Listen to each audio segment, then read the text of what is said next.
You're listening to the Major Pod Network, the only place where your favorite toy store, card shop, arcade, theme park, and arena are all on the same block. Scratch that major itch.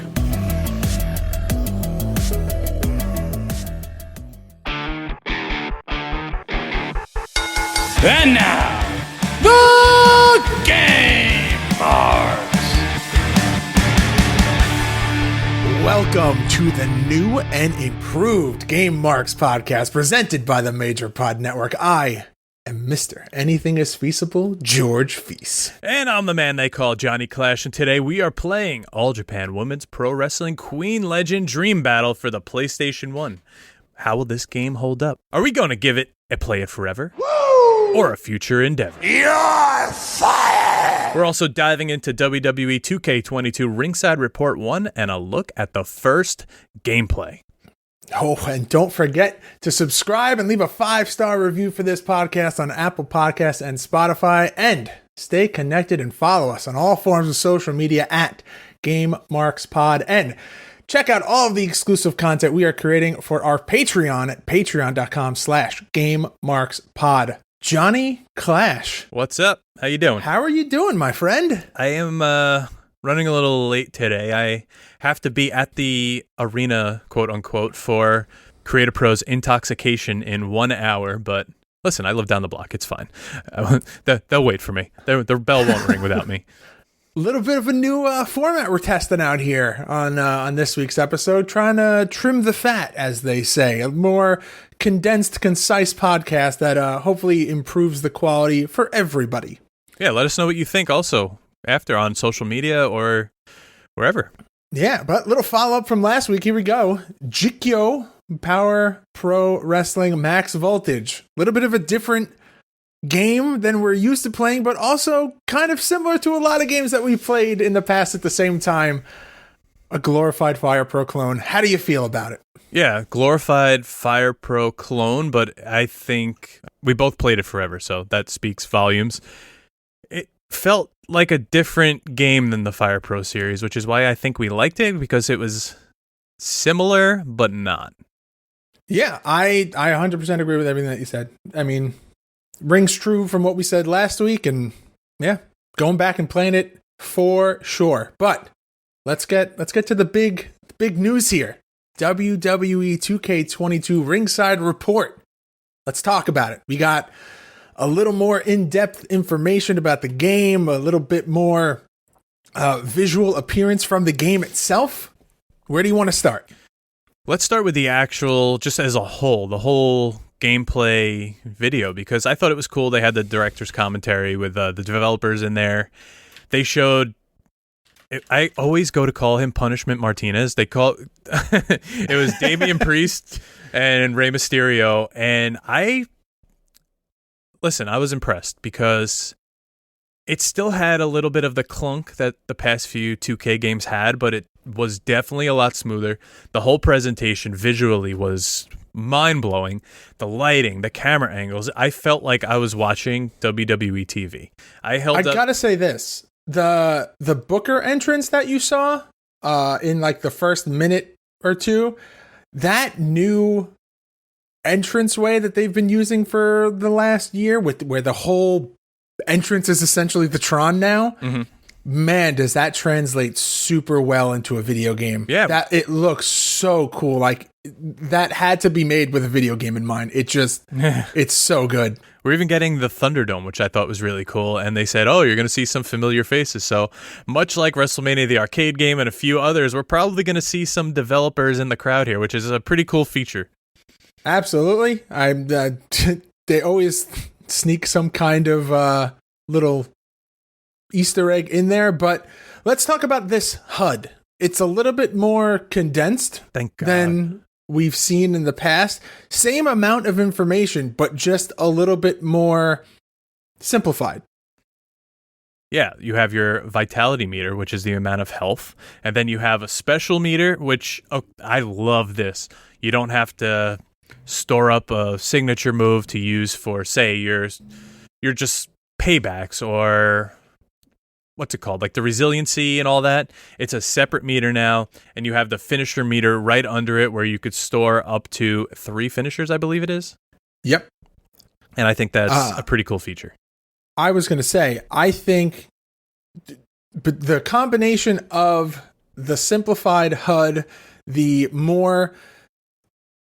zoomed in camera that you're getting here really kind of makes this feel more immersive. It just makes it feel less like you're watching wrestling on the television and more like you're actually more involved with the match. Because I feel like that was something that I guess I didn't know that bothered me until I actually saw it here, where the very far back camera kind of makes it feel like you're watching it on TV, which obviously is what they're going for. But this closer camera angle makes it, you're in the action. Yeah. More like a live event feel. But that was their big thing, the lighting and the camera angles. Like escaping the ring, you're not just getting that like blown up, zoomed out overhead camera, which I know people do prefer. I like the angle that they had. You could see everything way easier. I think what is going into this game right now is beautiful. Of course, there's going to be flaws. There's going to be glitches. This isn't even the final product. And we saw the NWO, who all look incredible. Scott Hall from this year to last year. What a difference. Man. Or I should say 2 years ago. But then there's always like the naysayers that it was actually a friend of the show, Liam Davis, showed me a screenshot of Charlotte. Like, oh, Charlotte's model looks woof in this game. I'm like, dude, look at it. The way that the screenshot is, there's lighting like a shadow on the whole left side of her face. Of course it's not going to look like her. Yeah. So I've seen so much nitpicking on this game that's not even out yet, where I think they took like AEW's model for the game that's coming out, made it a little more arcadey, not as simulation, and they ran with it. And I think it's going to be good. Now, the backstage parts we saw were like at the Performance Center, easy for me to say, with Shawn Michaels, where they gave him a little more Rogaine, and Beth Phoenix, where but again, doesn't mean it's the final product we're getting. Also, it's one little section of a story mode that's probably going to be way more drawn out than that one thing you just saw. It's the equivalent of the Matt Bloom segments that we would get in the past, where like you go and you're like, you literally interact with him for maybe 10 to 15 seconds, and the thing is just like, hey, we're setting up this match for you, and you're gonna wrestle whatever the guy's name is that you wrestled in every game, Baron Cole, Blade whatever. or whatever. But like that's Cole. If that's Cole. the worst part of the game, I'll take it, because everything else that we've seen looks really, really impressive coming from 2K20 to here. I will say this though, something that's always bothered me in the recent ones is the weird collision that happens with the ropes when you come out of a move. Yeah, that little like, where it's just like, oh no, the top rope is suddenly stuck on my neck and gets pulled like your Ultimate Warrior shaking the ropes. But I guess, it's a collision thing. No game is perfect. It's just the thing I noticed while I was watching the Ringside Report. But I mean, button you don't have anything else, man. No, I got a few more things. Button mashing is back for the pins. And if you've ever seen me and George play, I absolutely despise the whole timing-based pin meter. That again, there's two opposite sides here. Some people like it, some people hate it. I'm one that hates it. And you got the choice. Yeah, they did tell you could have both. But the most impressive part of this whole Ringside Report was when they flashed back and forth between the match between Eddie and Ray during like the Ruthless Aggression era and the one in the showcase mode. It was just like an arm drag. It looked exact. The gear they're wearing, the lighting of the arena. Like, I think every single WWE era has its own feel for like how the arena looks, the lighting. Like now we have like the lights coming from the crowd and everything's a little brighter, where like the Ruthless Aggression era, everything was a little more like grayed out, I guess. Like the lighting was a little, I don't know, they've realized what like LEDs were finally. Well, there's a very short clip. It's maybe like a second or two where you see Ray going up against Kane at like Cyber Sunday or something. And my big thing that I said amongst all the other wish list things that I had was I didn't want that film grain, that noise film grain over like, it's an old match, so we have to put this over there.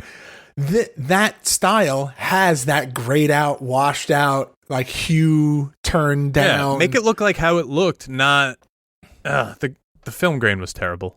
No, because you know what it was? It was so harsh that you literally could not see anything else. Like it was so distracting. Where this is just like, it's neat. Like you get the same effect that you're watching this older wrestling show, but it's not distracting because they're like, we put this film effect or this whatever style effect and it looks insane. All right, so that's Ringside Report 1. There's going to be another one coming out this week, and we will cover that one next week on the show. All right, but is it time? Is it time for the deep dive, John? I think I'm tiptoeing. I'm ready to take that plunge. Are you ready? Plug in.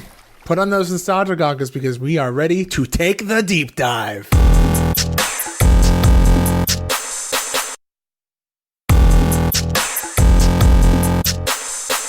All Japan Women's Pro Wrestling Queen Legend Dream Battle. This game comes to us courtesy of Mega Mark Tekker. Released July 23rd, 1998. Developed by Dream Japan. Published by TEN. TEN. Now, other games that you got in 1998. Lot of New Japan here. You got New Japan Pro Wrestling Tokon Road Brave Spirits for the N64, New Japan Pro Wrestling Tokon Retsuden 3 for the PlayStation, New Japan Pro Wrestling Tokon Road 2, The Next Generation for the N64, WCW Nitro for the PlayStation, N64, and Windows, WCW NWO Revenge for the N64, and WWF Warzone for the Game Boy, PlayStation, and N64. 98 was lit. Yeah, man. I mean, you got everything this year. You got literally a little bit of everything. No, WWF. No WCW. Fire Pro, though, huh? No Fire Pro. All right. Maybe there's got to be a year prior, maybe, or a year after. No, I don't think Fire Pro was known for the yearly releases. No, but they're just always flooding every year.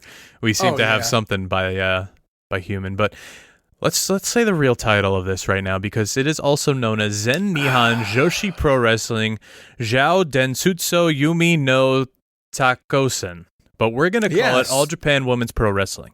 Yep, that's the name. All Japan Women's Pro Wrestling. So let's get into start to finish here. The opening FMV is pretty cool, of what you would expect. High flying, All Japan Women's Pro Wrestling, which is now a defunct company. And I thought it was a nice little opening sequence, and it leads you right into the menu screen where you only have two options, which are WWA ranking match or the challenge match, which is just your exhibition, and we'll get to that in a second. But let's talk about the gameplay itself, because after you get a nice little FMV entrance, just like Thunder and Nitro, which is pretty cool, I had a little remnants of that, then you load into the game, and it gives you a nice screen saying who's up against who. You have the character select screen, which is like every other fighting game with the little boxes, and you see who you pick. I like that a lot, other than the scroll that we get now. And here's what we both kind of went, huh? You get these beautiful FMVs. They're really nice entrances, well lit, well shot. Then it loads into the game, which is so far off from looking anything realistic. Yeah, it's I really don't know. It's very SmackDown 1-y. There's nothing that leads you to believe that this game should look a certain way. And then you see this very, I don't want to say it's high definition. It's an FMV for a PlayStation 1, but it's better definition than you would expect for a video. And then all of the sudden you load into SmackDown 1. Like at least in SmackDown 1, you had the wrestlers coming out. I don't know. Over their entrance video. So you kind of got some expectation. Yeah, it was just kind of like a big shock. Like, oh, that's what it looks like. Yeah. I will say this though, I guess it's ragdoll. The physics of the game itself, very clean, very smooth, way better than SmackDown. way better than I'll even say better than Warzone. Just very fluid, very realistic style movements to like when you hit a move, how the body moves and bends, and like, you know, there was a point that you can see if you watch our playthrough on YouTube where the character that I'm playing goes and hooks both legs, flips the person over, and transitions from a double leg hook like a Boston crab into a single leg crab, and the leg that they let go actually like moves with purpose. It's not just like, well, now this leg is going to arbitrarily and very robotically fall to the ground. Like, there's actual purpose for it. Like, it's nice. Yeah, I thought so. I thought all the movements were very fluid. You compared it to Warzone slightly, but yeah, it's way smoother, way faster than Warzone. Warzone, everything takes so long to get from point A to point B. This game, you're running across the ring. The coolest animation, I think, was if you run and counter in the corner, you run up the rope and use a jumping move up. Like, you could do a drop kick off the rope, like right out of the move. I think one of your guys did like one of the women that you had did like a whisper in the wind or something. It was like, awesome. Yeah. So the gameplay itself is not lacking as much. I think confusing was the grapples were confusing because you have to be stunned to hit a grapple. Otherwise, you're just entering a grapple to Irish whip or punch or kick. And I didn't really see any finishers, like distinct finishers. There were big moves, and I think every move was almost a big move. Like, there were pile drivers, there was big scoop slams, there was you hit me with like a backbreaker submission over the shoulder. I didn't see anything like huge though. I'm trying to think if I had seen any finishers in my solo playthrough. I don't think so. No, they were just, everything was just big. Yeah, I don't. There's bigger moves like that you can hit when your health bar is glowing, but it's not necessarily like a finisher. It's just like almost like a rush style move. Right. Yeah, there was also springboard moves to the outside. There's they put a lot into this game, and for as simple as it is, and the gameplay not being super slow and clunky, yeah, they gave us a lot. Now, let's get into the match modes here because there's not many, but there is a ranking mode, and that helps you just kind of, I don't know, it's just kind of like a tournament style where you're just trying to rank up the best you can with whoever fighter you choose. But then there's the challenge match, also known as the exhibition, where you could do 1-on-1, 1 versus computer, or 1 versus 2 player, where you could do a single fall, which is by 3 count submission. Outside the ring, there's a 20 count, and up on the top turnbuckle, there's a 5 count. Or you could do KO mode, where it's essentially a last man standing match, but submissions also apply. I'm trying to think, out of the 2 matches that we played for our YouTube video, I don't necessarily see the purpose or the point to the KO match. I feel like they could have done something else. I understand the reasoning for it. Like, it was a style of match that they had in All Japan. Makes them a little longer, I guess, too. And it's something they could have put in here without putting a cage or a table. You know, yeah. There's like, you know, certain match types that are associated with the All Japan's women's pro wrestling, like that style. But I don't know, I feel like there was more that they could have done in terms of match types. But, you know, if you land on those 2 match types for like the versus playthrough or the single like match playthrough, that's not the story mode, and you have these smooth of animations, then I guess that's a fair trade-off. I think so too. Yeah, I agree. Because otherwise you're getting really good face scans and really bad character models, if you're catching my drift. Yeah.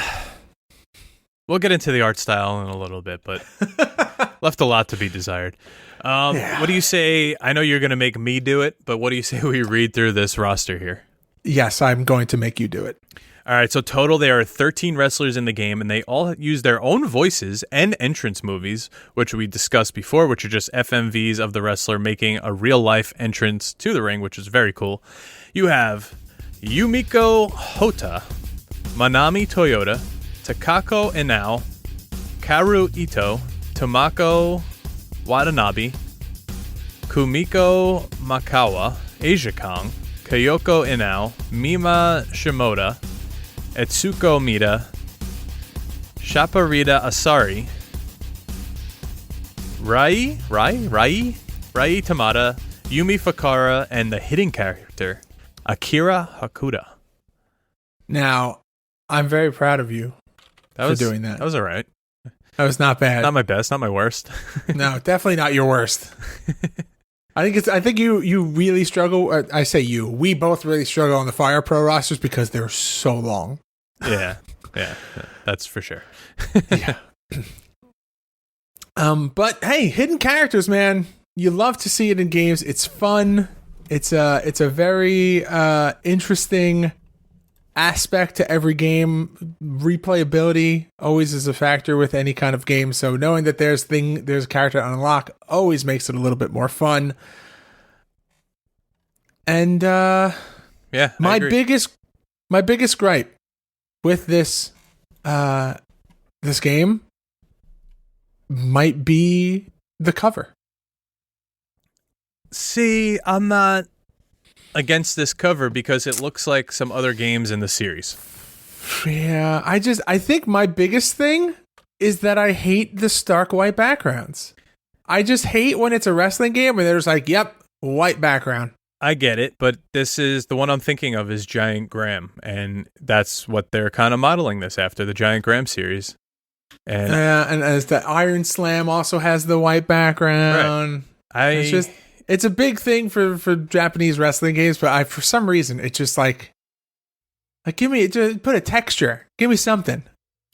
See, for 98, I don't mind this at all. Like Warzone was literally just a picture of Stone Cold Steve Austin, which sold itself, but they don't have that here. They have Asia Kong on the cover and a giant cat in the back. I guess someone wore like a demon not cat. A giant cat. It's a fucking kabuki mask, John. It's a kabuki mask in the back. That's what I said. A no mask. I don't know these things. See, I don't know these things. Get it? But for a PlayStation cover, you get the square graphics. You have the 4 wrestlers. I guess if you want to count the mask, you have 5 wrestlers on the cover with the game title. And then on the back, you have all 13 wrestlers displayed and those screenshots. Now, you say that bothers you. The screenshots kind of bother me because half of them are covered with pictures and text, and you can't get like a good feel of what this game looks like. And they're so small and zoomed out that it looks like this is like the most incredible 3D looking game. Well, I mean, okay. Nostalgia goggles. Put them on for just like a brief second right. here. My dad would be like, these graphics are amazing.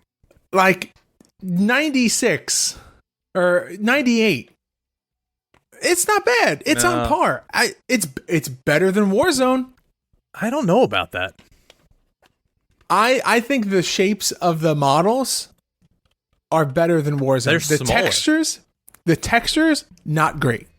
The texture mapping, not great. But I think the models themselves, like it's You're right. Because Warzone, the shoulders from Warzone. Yeah, their heads look like balloons in Warzone with the face like drawn on. I get it. Yeah. Everyone isn't walking like Vader in this game. everyone in Warzone walks like Vader. You're right. I agree. Also, a double the size roster of Warzone. But let's get into the art style, what this game actually looks like, because you have a really nice arena. You don't get the actual like entrance of the wrestler other than that FMV. The crowd is all wearing white, which is a little odd. I don't know if that's like a thing that happened or they just put that in here. Well rendered crowd. It's more like we've talked about it before. In the Japanese audience, when they go and see wrestling, it's more of like an event, so they dress up a little bit. That's true. The ring looks like the All Japan Women's Pro Wrestling ring. I have no complaints about it, or the barricades, the crowd, the outside. It looks like a pretty damn good arena. The HUD is just a health bar and the name, but it has the what do you call it? Like the injury meter, like how it usually shows a person's body, but it's just a circle and the triangles. It's like your damage meter, ligament meter. Yeah, your ligaments and whatever, or Yeah. limbs, not ligaments. Limb Wow. damage. Okay. I don't think they go in that in depth. No. They're like, oh, you tore your ligaments. I've had ligament damage, so that's in my brain. But you have the circle, which is your head, and then it just has the two pieces for the body and the legs, which I think is smart. It's a more simple way to portray that without showing like the little body on there. And it's minimalistic approach. Less is more. And it's one of the earliest games I feel like we've seen that. Yeah, that's for sure. Absolutely. Now, as your meter goes up, it doesn't go down, it goes up. So I feel like that's your health there. The limb damage meter is your health, and the what I called a health bar is actually like your special / power move / I don't know, it starts blinking. So I think the there's rush mode, spirit meter, whatever you want to call it. Yes, and that's where you pull off, you give more power towards your move. I do have to say though, nothing here is like dim, nothing's other than the crowd with that like darkness over it for like dimension. Everything is so bright and colorful. Sometimes on the PlayStation that got lost. When we started playing this, I was like, this looks like Spyro the Dragon, but wrestling. There were some scenes in Spyro where like the background was just black and then you had to walk towards it and it would like reveal itself. I thought this game would be like that, but this is a visually pretty arena and game. Yeah. Can we talk about, I want to say that it is, let me Google this so I'm not wrong. I'm trying to find the person that you were that had the really colorful outfit. What that person's name was. It's either Takako Ino or Mima Shimoda. But the gear that they have her in this game is like lifesavers. Like she looks like a roll of lifesavers. It's so bright. It's so colorful. It is the brightest set of ring gear I've ever seen, and I love it. It's hilarious. It's got like the little tassels on the side. It's nuts. It's so fun. I thought it was great. It was like a even more colorful Ultimate Warrior. Yeah. But listen, we've talked about the colors. We've talked about the HUD. We talked about the roster. Wait. Did you know? Son of a bitch.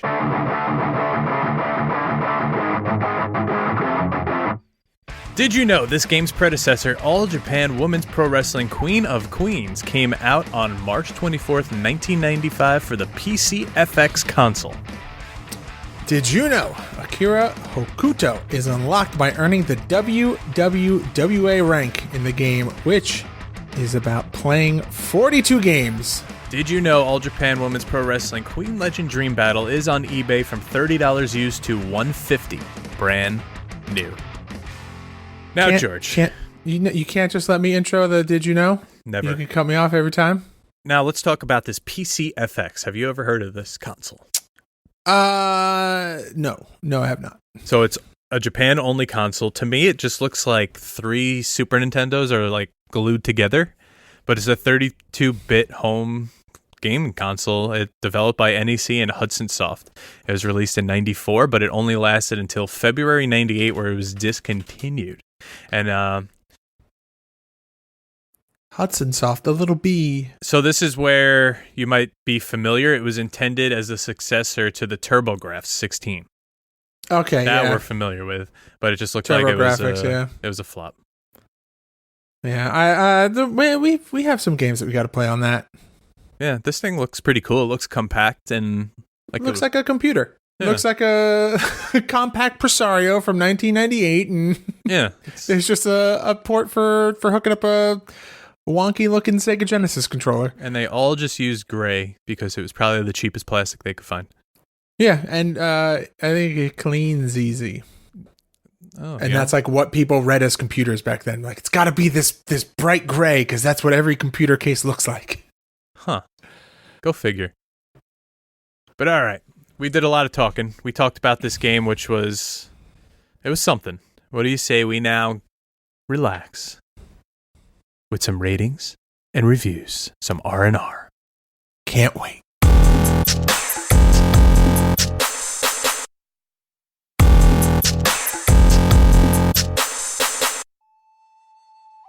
Well, you're not going to be here long because we have the game FAQ user rating for this game. So out of 21 ratings, we have 3.5 out of 5 stars, which is considered good. The difficulty is considered tough with a 4 out of 5 stars. I don't really agree with that one. We kind of picked it up fairly quick.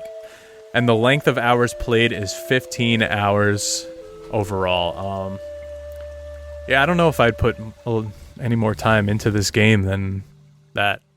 I guess the ranking mode could really be your bread and butter here and what you want to work towards, but for me, I don't know. I wouldn't say it's a hard game. I would say do you agree with this difficulty of 4 out of 5? No.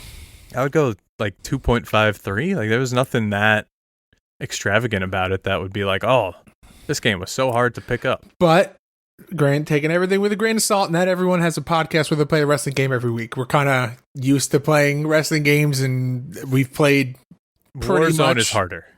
We've played pretty much every kind of control style that there is, with the exception of like maybe 2 game series that we haven't gotten to yet. But like, I wouldn't say it's a 4 out of 5. Maybe like 2.5, 3. That's max. Exactly what I said. Yeah, I know. Giving my reasoning for it. All right, well, don't give your reasoning yet because we heard the ratings from the people on Game FAQ. But now it's time for our ratings because, George, right now, it's time to rate the game. The game!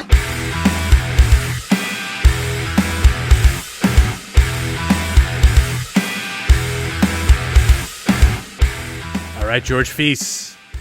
All Japan Women's Pro Wrestling, will you play it forever? Woo! Or future endeavor? You're fired! This is a tough one. I honestly think I might play it forever. There's just something fun and simple about it. And it was just, I don't know. There's just something that always kind of gets me about a game that has simple controls that you can just kind of drop in, play a couple matches, and drop out. Okay. And I think this game kind of checks that box. And sometimes you need those games. So I'm giving it a play forever. Woo! Now I turn the question to you, Johnny Clash. All Japan Women's Pro Wrestling. Will you play it forever or future endeavor? All right, George. So the last 6 weeks I hit play it forever. The last 8 you hit play it forever, which is crazy. This is the longest streak we probably ever have. You haven't future endeavored a game since Hulk Hogan's main event, and I haven't since Shin Nihon Pro Wrestling Tokan Retsuden 3. But today, another streak gets broken because while this game was as nice as everything we said, while it was not bad, I don't think it had anything to keep me coming back and playing again. So for that, future endeavor. I'm sorry. You're fired! Damn. All right, listen. The streak ends, but it doesn't mean that it can't happen again. But I think it's time now. It's time for gaming news.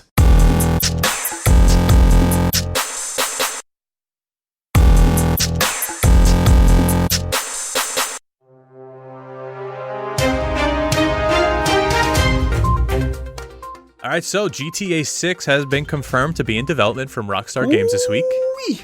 GTA 5 will be released for the next-gen consoles on March 15th. Hooray. Rumors that Call of Duty 2022 will be exclusively to next-gen has been debunked, and they say release platforms haven't yet been confirmed and likely won't for a while, so that's good news there. And I think a moment of anticipation here. Dwayne Johnson as the Foundation skin. It was finally released on Fortnite. Big week. GTA 6, finally. We've been covering these rumors for 3 years now, saying the next was coming. Finally, it's here. Yeah, confirmed by Rockstar. Well, it's not finally here, but it's finally in development, which someone pointed out could literally mean they had a Zoom call about it and said, okay, good, let's do it. Well, the reports that I saw was that Rockstar said that development for GTA 6 is well underway. So that means that they've at least got the premise of the game, I would say, at least like the base storyline. I wonder if maybe Michael and Franklin or all of them are coming back. I don't know. I feel like Trevor. what they've done usually is they have like an entire new story, and then they just kind of sprinkle in the Easter eggs from the last game. I wouldn't mind going back to GTA 4, like that mode. Also, people don't know. Everyone's wondering, like, what is this going to be? Open world? Is this going to be the whole country? Is it just going to be like Los Santos or Liberty City? What's it going to be? Where are we going to take place here? Is it going to be something new? I don't know. It's going to be. We getting Texas. I actually wouldn't be surprised if they went out of. I don't think we've ever gotten anywhere outside of the United States, have we? No, I don't think so. Oh no, we have original GTA. They have like GTA London and stuff, but I don't think they've ever done a 3D base that wasn't based somewhere in the United States. So maybe we're going international here this time. Maybe we're getting like a UK setting or something.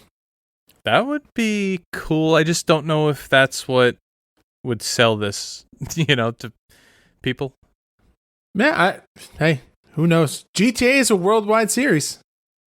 All right, it's something. But that's definitely a possibility. I would say I want like Texas or something, but we have Red Dead's for that. So I don't know if that's actually Texas. I've never played Red Dead, but I think that covers the bases there. It's interesting. It's very, very curious. I'm going to keep my eye out. See what other information we get. All right, so some other news. We got games releasing this week. Life is Strange Remastered Collection released February 1st on the PC, Switch, PlayStation 5, and Xbox. Dying Light 2, which a lot of my friends are playing, released February 4th for the PC, Switch, PlayStation, and Xbox. Sifu released February 8th for the PC, PS4, and PS5. Ollie Ollie World releases February 8th for the PC, Switch, PlayStation, and Xbox. And Crossfire X releases February 10th for the Xbox. So a lot of stuff coming up. Those commercials for Dying Light 2, man. Yeah, a little itchy. Looks so good. So good. Ah, man. All right, guys. YouTube.com/GameMarksPodcast for our weekly playthroughs, exclusive content, and more, including this week and every other week's games. John, what's the schedule looking like for this week? All right, so today you're getting our show ad-free on Patreon. Tomorrow you are getting show notes on Patreon, as well as GMP Game Over, where we play WCW Feel the Bang, which is a N64 No Mercy mod. Wednesday you're getting Future Endeavored on Patreon, where last week, George, you played Matt Mania, the Pro Wrestling Network, and I will be playing the same this week. And Friday you're getting Clash and Burn, which is a Creative Pro Wrestling intoxication vlog, which I am going to go film right now, because after this, I am headed right to Limbrook Arena, and I'm going to go wrestle Dr. Cool, Jay Klang. Are you going over?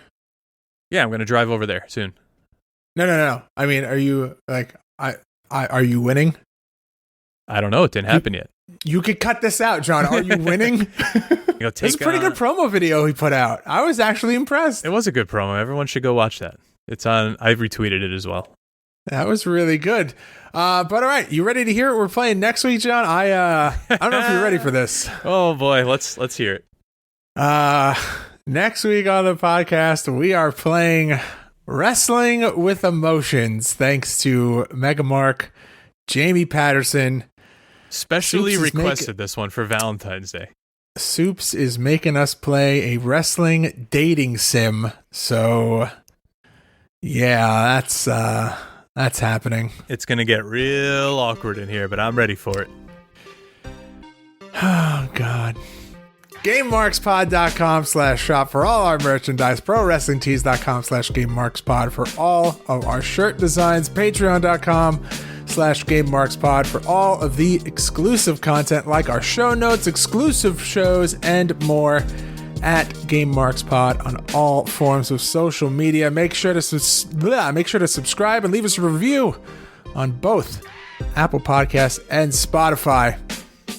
John, that's it, man. That's the whole episode. That's all we're doing this week. I think it's time for you to do that thing that you do. Game over. Marks.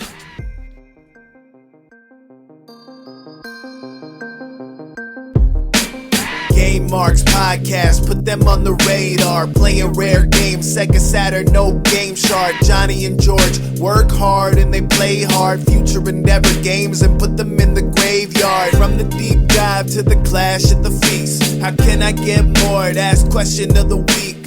Follow on Twitch, there's nothing that they won't play. Game Marks Podcast every single Monday.